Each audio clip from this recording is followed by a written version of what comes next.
À présent, nous allons appeler le pasteur pour commencer notre culte. On va se dire que le Seigneur vous bénisse richement. Amen. Car ta bonté, vaut mieux que la vie. Car ta bonté, vaut mieux que la vie.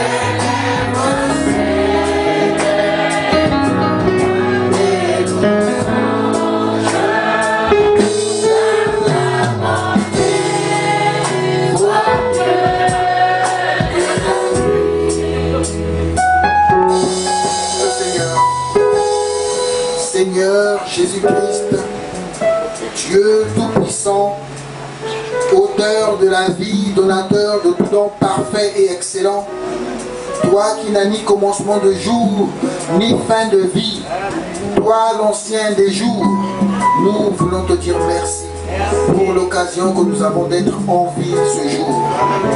Sachant que nous sommes en vie, mon Dieu, nous croyons pour la plupart que nous sommes sous ta grâce, car le sang de Jésus-Christ est encore sur nous. Seigneur, mon Dieu, merci de l'occasion que tu nous donnes de nous rassembler pour écouter la parole de Dieu. Car il est écrit, tout concourt au bien de ceux qui aiment Dieu. Tu as permis ce malheur, mais pour nous qui t'aimons, Seigneur, cela est pour notre bien. Puisses-tu, Seigneur, au travers de ta parole, ô Dieu, nous édifier, nous consoler, nous encourager, nous donner ton information, de sorte que, Père, nous profitions de ta grâce alors que nous sommes encore en vie. Pardonne nos péchés, nos iniquités, qui est digne de se tenir devant toi. Pas moi, pas mon frère, Seigneur. Mais nous prions que tu nous pardonnes pour nos erreurs. Nous n'avions pas l'intention de commettre des erreurs. Peut-être que nous avons oublié quelque chose. Pardonne-nous. Nous sommes venus. Toi qui as dit, là où d'autres sont réunis, rassemblés en ton nom, tu seras au milieu d'eux. Sois au milieu de nous, car tu es vivant. Tu avais promis que tu serais avec nous, et même en nous, jusqu'à la consommation des temps. Maintenant, Seigneur Jésus-Christ, si tu n'es pas présent, cette retrouvaille sera inutile. Nous prions que tu sois de la partie, Seigneur, et que tout esprit soit sous ton contrôle au nom du Seigneur Jésus-Christ. Que toute la gloire nous revienne à toi. Amen. Amen.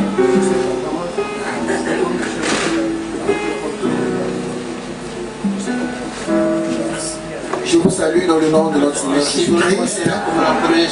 Alors nous allons nous entretenir sur la parole de Dieu. Nous n'allons pas porter un sermon extraordinaire, mais nous sommes venus parce que nous nous souvenons qu'il est écrit pleurer avec ceux qui pleurent. Nous nous souvenons aussi que dans l'Ecclésiaste il est dit vaut mieux être à un endroit de deuil d'être à un endroit de joie. Parce qu'à l'endroit du deuil, c'est là où nous méditons, c'est là où nous réfléchissons.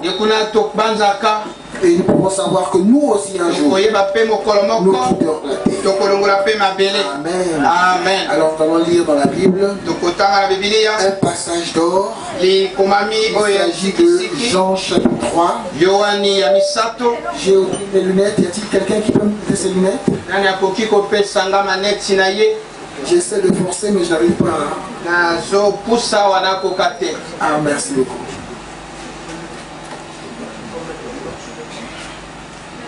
Nous allons prendre Jean chapitre 3.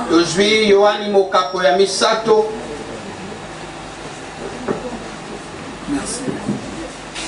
Merci frère Luc, que Dieu bénisse. Voilà. Alors Jean chapitre 3, nous prenons le verset 16. Il est écrit, car Dieu a tant aimé le monde qu'il a donné son Fils unique afin que quiconque croit en lui ne périsse point, mais qu'il ait la vie éternelle. Amen. Vous pouvez vous asseoir. Puisse notre Dieu ajouter des bénédictions à la lecture de sa parole. Nous allons nous entretenir sur un court sujet, parce que le programme est tel que demain nous devrions nous réveiller à temps pour pouvoir partir à la morgue et pour tout ce qu'il faudra faire jusqu'à laisser le corps de notre Père dans sa dernière demeure. Amen. Alors je voudrais plutôt que nous nous entretenions, nous appuyons sur beaucoup d'écritures de la Bible. Je vais lire dans le psaume 59. Au verset 17, il est 10 aussi. Et dans d'autres Bibles, c'est au verset 18. Oh ma force, c'est toi que je célébrerai. Car Dieu, mon Dieu est bon et ma haute retraite. Savez-vous que Dieu est bon? Amen. Nous avons lu tout à l'heure qu'il a tant aimé le monde qu'il a donné son Fils unique afin que n'importe qui, et nous savons ce que c'est le monde dans sa condition, le monde rétrograde, mais Dieu, le grand être, est venu mourir pour le monde. Est-ce que nous imaginons cela? Nous comprenons cela? Il a donné son Fils unique. Il a donné sa vie pour que nous, les misérables, les pécheurs, qui nous soyons, nous puissions croire en lui. Et quiconque croit sera sauvé. Amen. Donc ça ne dépend pas des moyens. Ça ne dépend pas de la grandeur. Ça ne dépend pas de la région, de tout ça. Mais ça dépend d'une petite chose, c'est de parvenir à croire en Dieu. Celui qui croit réellement, c'est celui-là qui sera sauvé. Amen.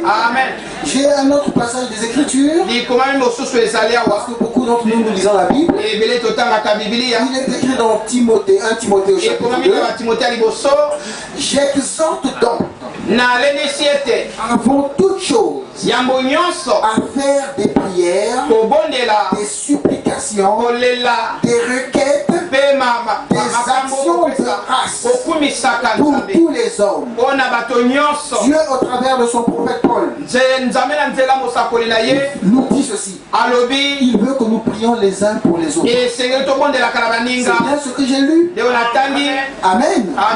Il veut que nous puissions prier pour tous les hommes, pas seulement pour nos parents, pas seulement pour nos frères, pas seulement pour notre église, mais pour tous les hommes, dit la Bible. Et si nous prenons la Bible, nous devrions le faire. Et il précise, nous devons prier pour eux.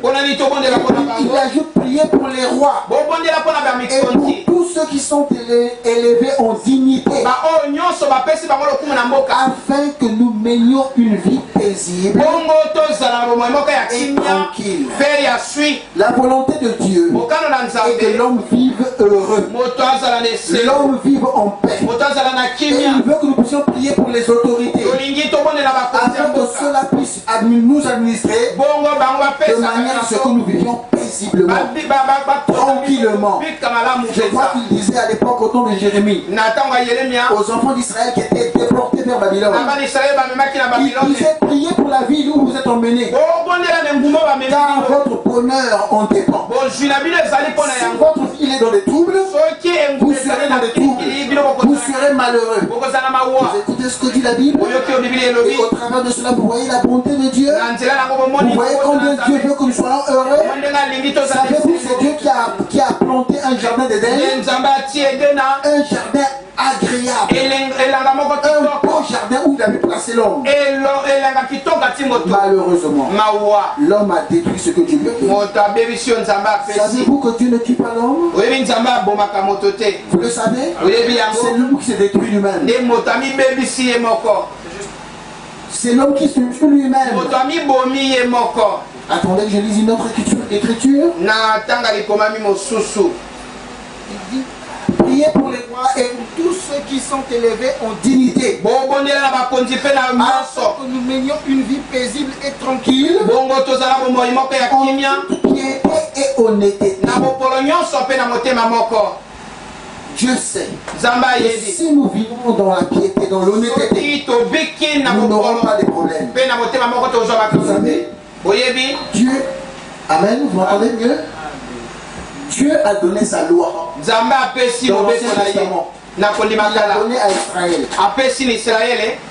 Savez-vous pourquoi il avait donné sa loi? C'était pour que son peuple sache comment vivre. Tous les peuples de la terre n'avaient pas la loi. Mais c'est seul Israël qui avait cette loi de Dieu.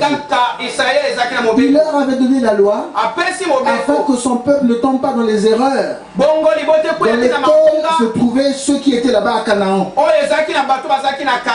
Vous êtes avec moi? Parce que le salaire du péché, c'est la mort. Quand vous vivez mal, vous allez mourir. Quand Adam a péché, ou quand Adam a désobéi, la mort en était suivie. Vous suivez? Et Dieu le sait. C'est pourquoi Dieu nous donne sa parole, afin que nous connaissions la vérité. Et si nous connaissons la vérité, nous serons affranchis. Et la Bible dit aussi, mon peuple meurt. Vous écoutez cette phrase? Dieu dit, le peuple de Dieu, ceux qu'il a créés, ceux qui sont les enfants de Dieu, meurent. Pourquoi? Parce qu'il leur manque la connaissance. Il n'a pas dit le peuple du diable. Ce sont ses propres enfants. Amen. Qui meurent. La Bible dit, les fils de Dieu virent que les filles des hommes étaient belles et ils ont pris pour femmes. Et à cause de cela, Dieu avait dû détruire la terre au temps de Noé par le déluge. Pourquoi? Parce que ses fils, les fils de Dieu, avaient péché. Vous suivez cela? Donc même les enfants de Dieu, quand ils pêchent, leur salaire c'est la mort. Adam, fils de Dieu, quand il a péché, Dieu a frappé. Vous êtes avec moi? C'est pourquoi il nous donne sa loi, pour que nous sachions comment marcher. Et il dit, prions pour les chefs, afin qu'eux nous administrent normalement, et que nous ne soyons pas tentés. Si nous n'avons pas de salaire, qu'est-ce que nous allons faire? Nous serons tentés à voler, nous serons tentés à tricher, à changer les factures et toutes ces choses. Vous êtes avec moi l'église? Si vous êtes en paix, si vous avez tout ce qu'il vous faut, la tentation sera un peu moindre. Parce que Dieu a fait l'homme pour qu'il soit heureux. Vous m'entendez? Ce n'est pas la volonté de Dieu que l'homme soit malade, qu'il soit malheureux. La Bible dit que c'est par ses meurtrissures Dieu a accepté d'être blessé pour que toi et moi nous soyons guéris. Voyez-vous l'amour de Dieu? Cela est bon et agréable devant Dieu, notre Sauveur. Qui veut que je vous dise une chose que Dieu veut? Qui veut que tous les hommes soient sauvés? Voyez-vous la Bible? La volonté parfaite de Dieu et que tout le monde soit sauvé. Dieu n'a pas préparé l'homme pour être perdu, c'est faux. Alléluia. Amen. Mais si l'homme est perdu, c'est de sa faute. Si l'homme meurt, c'est de sa faute. La Bible prédit l'Armageddon, qui est la troisième guerre mondiale. Ce n'est pas Dieu qui détruira la terre, c'est l'homme qui détruira la terre avec les bombes et toutes ces choses. Alléluia. L'homme est capable de fabriquer des maladies, est capable de fabriquer des bombes, est capable de fabriquer n'importe quoi pour se détruire. Ce n'est pas Dieu qui l'écrit là. Mais Dieu nous donne sa parole. Afin que nous sachions ce que nous devions faire. Pour ne pas être détruits. C'est clair? Je peux arrêter? Un sermon simple, n'est-ce pas? Mais il est important que vous sachiez que Dieu vous aime et que Dieu veut votre bonheur. Écoutez, la première fois qu'il est écrit péché dans la Bible, c'était dans Genèse 4. Je vais lire cela ici. Et l'Éternel dit à Caïn, pourquoi es-tu irrité? Et pourquoi ton visage est-il abattu? Je suis sûr que beaucoup d'entre nous, nous savons quelle est l'origine de Caïn. Pendant la veillée, nous avons mis la prédication, la sémence du serpent. Pour ceux qui ont suivi, ou pour ceux qui savaient depuis, nous savons tous que Caïn n'est pas le fils d'Adam. La Bible dit que Caïn était du malin. Amen. Adam et Caïn est le fils du serpent. Parce que le serpent avait été puni. Le serpent ne devait plus marcher comme l'homme. Il devait maintenant ramper. La Bible dit que le serpent était l'animal le plus rusé des champs. La Bible dit que le serpent avait causé avec Ève. Donc le serpent que nous voyons aujourd'hui n'a pas la forme du serpent qu'il y avait en ce temps. Parce que le serpent en ce temps parlait. Combien croient que le serpent parlait? Nous croyons en un prophète. Dieu a même laissé certains signes. Vous savez qu'il y a certains animaux qui parlent. Le perroquet parle. Tchakou. Alléluia. Amen. Il peut répéter les mots. Et si le perroquet peut parler, ça veut dire que c'est vrai, le serpent avait parlé. Amen. Et Ève avait dit, ou la femme avait plutôt dit, que le serpent m'a séduit. Amen. Mais donc je ne suis pas là. Ce fils du serpent, qui n'est pas le fils d'Adam, qui n'est pas fils de Dieu, mais Dieu vient l'exhorter. Dieu vient lui parler de sa bonté, de son amour, lui disant, certainement, si tu agis bien, tu relèveras ton visage. Et si tu agis mal, le péché se couche à la porte. Et ses désirs se portent vers toi. Mais toi, domine sur lui. N'est-ce pas une preuve de l'amour de Dieu, de la bonté de Dieu? N'est-ce pas la confirmation que Dieu ne veut pas que quelqu'un meure? Dieu exhorte Caïn. Lui disant avant que le problème arrive, le péché est à ta porte. Le danger est là. Éloigne-toi du péché. Et Dieu ne parle-t-il pas aux uns aux autres? Attention, tu vas faire une mauvaise chose. Attention, tu es en train de dire une mauvaise chose. Ça va tourner vers la bagarre. Ça va tourner vers l'impudicité. Ça va tourner vers l'adultère. Ça va tourner vers les divisions, des troubles. Alléluia. Amen. Si tu es un fils de Dieu, tu écouteras ton père. Si Caïn n'avait pas écouté, c'est parce que Caïn n'avait rien de Dieu. Exacte vérité.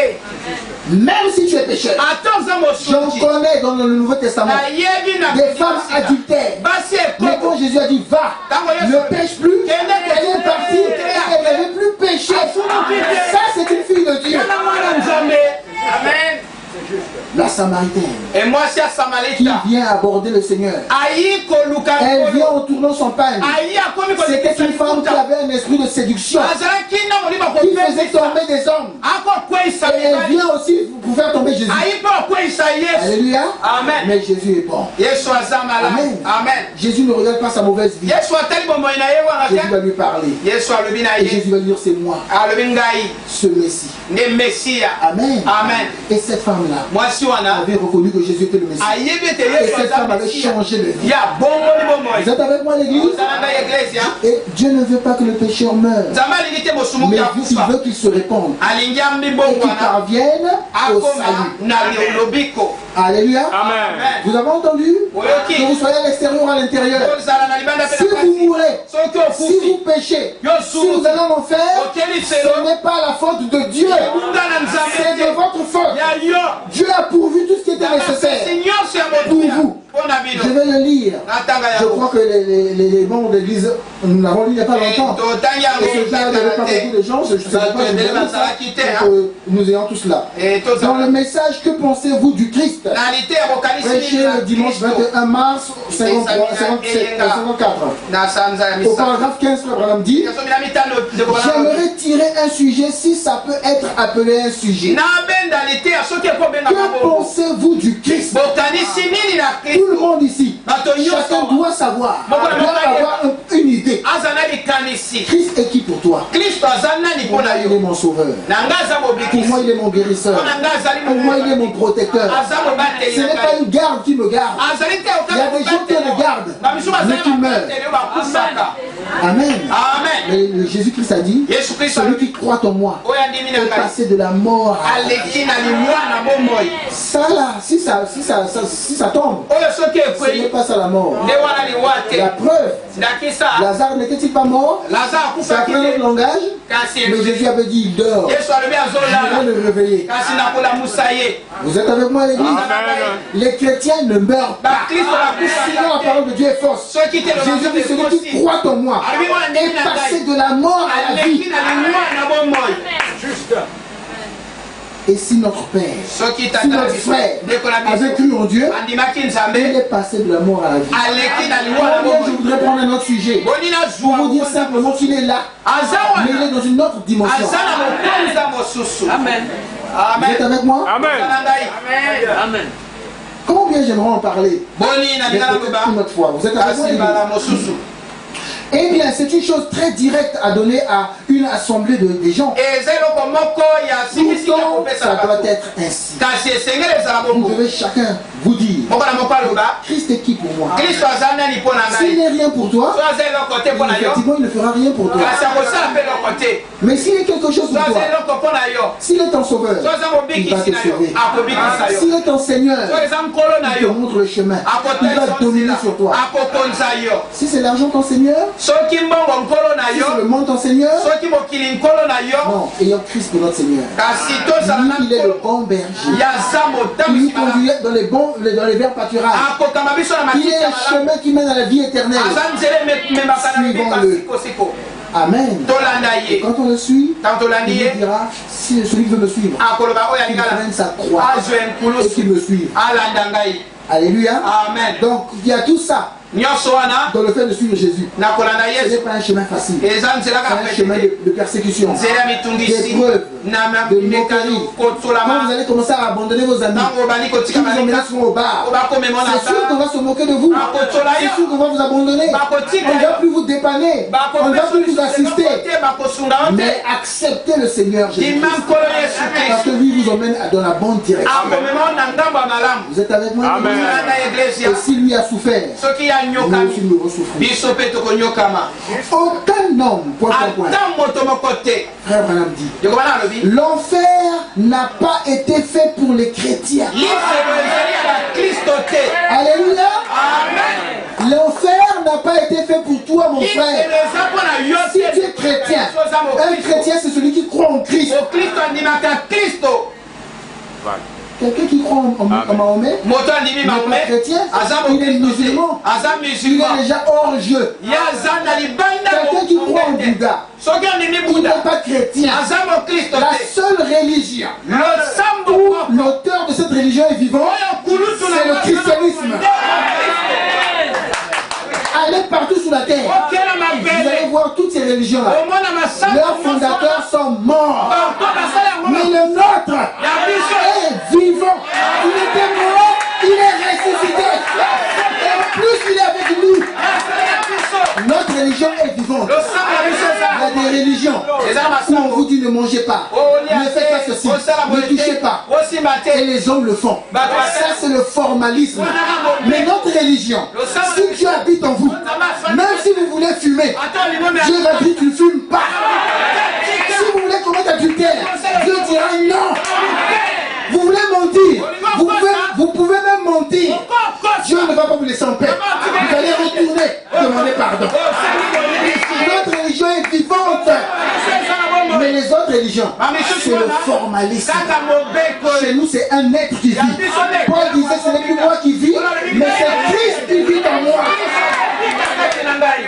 Vous trouvez une religion comme cela? Et l'enfer n'a pas été fait pour cette religion. Que vous soyez pentecôtiste, protestant, baptiste, si vous êtes chrétien, vous n'êtes pas fait pour l'enfer. Qui dit Amen? Amen. Mais si vous êtes dans une autre religion et que vous devenez chrétien, vous êtes effacé aussi de la liste de ceux qui doivent aller en enfer. Le fait seulement de devenir chrétien, si la bouche de Dieu en ce temps, l'histoire, vous ne devez pas aller en enfer. Amen. Amen. L'enfer a été fait pour les incroyants. Et Dieu a fait tout son possible pour amener les gens à éviter l'enfer. Oh, notre Dieu est bon. Il a tout fait. Il se bat, il se bagarre, tout ça. Pour qu'aucun homme créé son image et selon sa ressemblance n'aille en enfer. Voilà Dieu. Il a envoyé la loi. Il a envoyé les prophètes. Il a envoyé son fils. Il a envoyé le Saint-Esprit. Il a envoyé les églises. Comment les gens ne vont pas à l'église? Comment c'est possible? N'est-ce pas de l'orgueil? La Bible dit, n'abandonnez pas vos saintes assemblées. Amen. Amen. David disait, je suis dans la joie.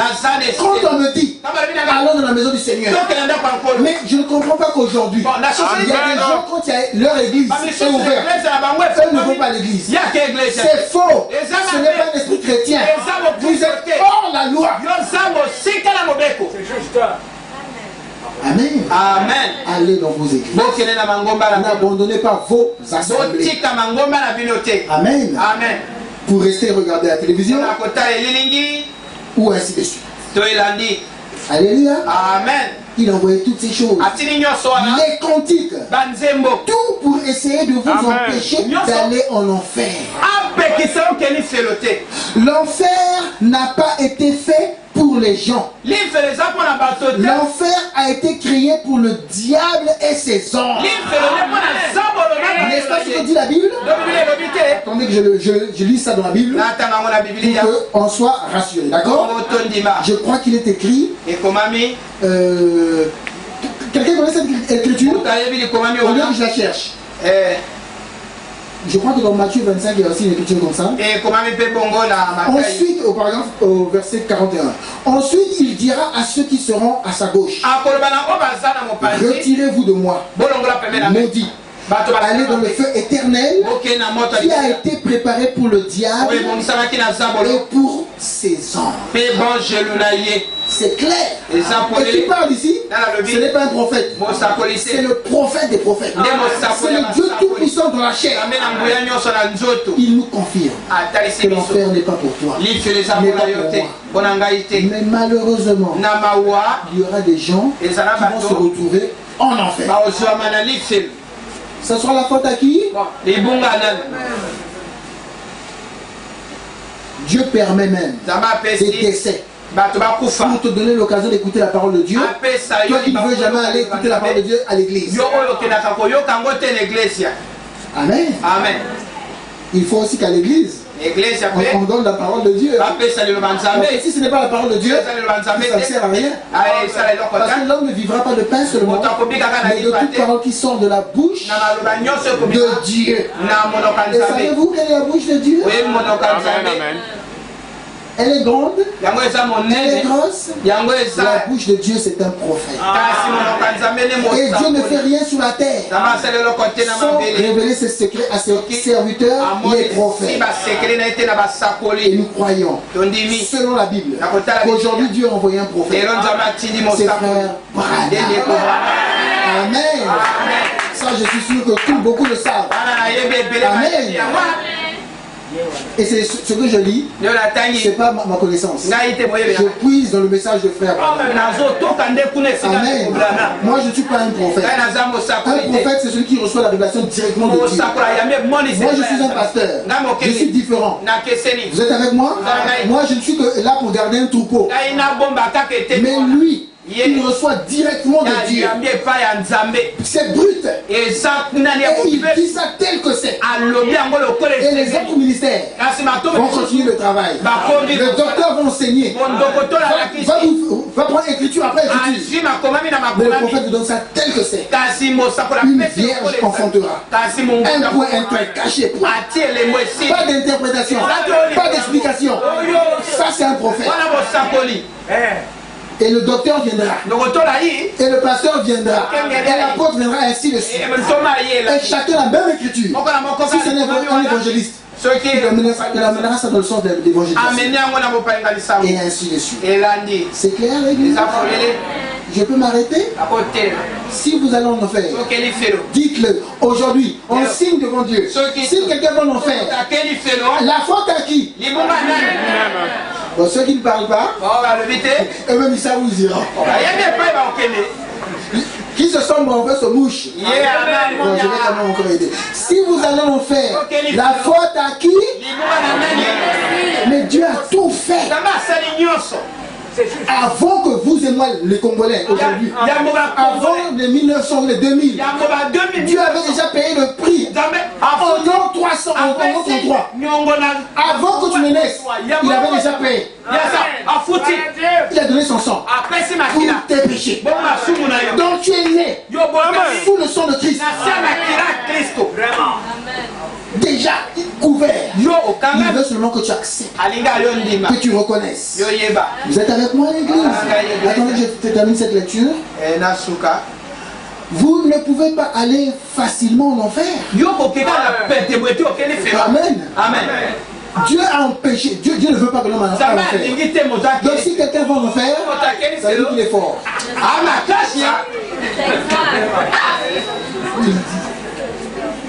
Alléluia. Amen. Mais pas pour les êtres humains. Mais si vous y allez, c'est que délibérément vous voulez y aller. Et vous ne pouvez pas y aller facilement. Vous devez vous débattre sur votre chemin vers là. Alléluia.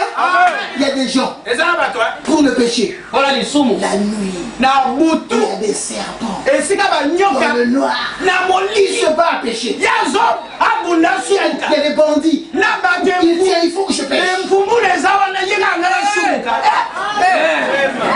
Ils sont là. Il y a des gens pendant que tout le monde dort. Lui il grimpe le mur pour aller voler. Il fait des efforts. Parfois il se blesse.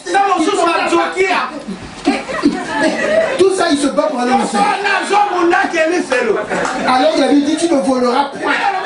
Dieu a donné la loi pour qu'on sache. Il s'en fout. Parfois quelqu'un passe là, Dieu envoie un homme.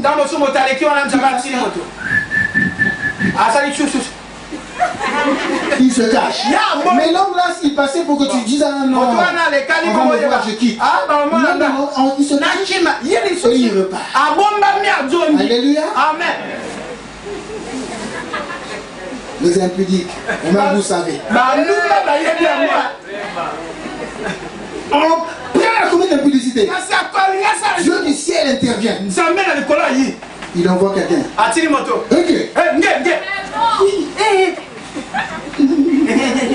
Mais il va quand même là-bas au coin là-bas. Ah papa, ah maman, on travaille pour aller en enfer. L'impudicité ne se commet pas au marché total. Hein. Ça ne se commet pas au boulevard. Mais il va trouver un endroit pour commettre l'impudicité. Alléluia. Amen. Si vous allez en enfer, c'est de votre faute. Ce n'est pas la volonté de Dieu. La Bible dit que tu ne commettras pas adultère. Amen. Amen. La loi est là. La volonté de Dieu est que l'homme, les hommes ne prennent pas les femmes. La Bible dit que le mariage soit honoré de tous. Et une personne qui vit maritalement, sans que le mariage n'est autorisé par Dieu, est dans l'impudicité. Et Dieu n'aime pas l'impudicité. Dieu n'aime pas l'adultère. Dieu a dit, mes fils jugeront le monde. Mais la question d'impudicité, la question d'adultère, moi-même, je dois juger ça. Parce que là, il n'y aura pas de pitié. Alléluia.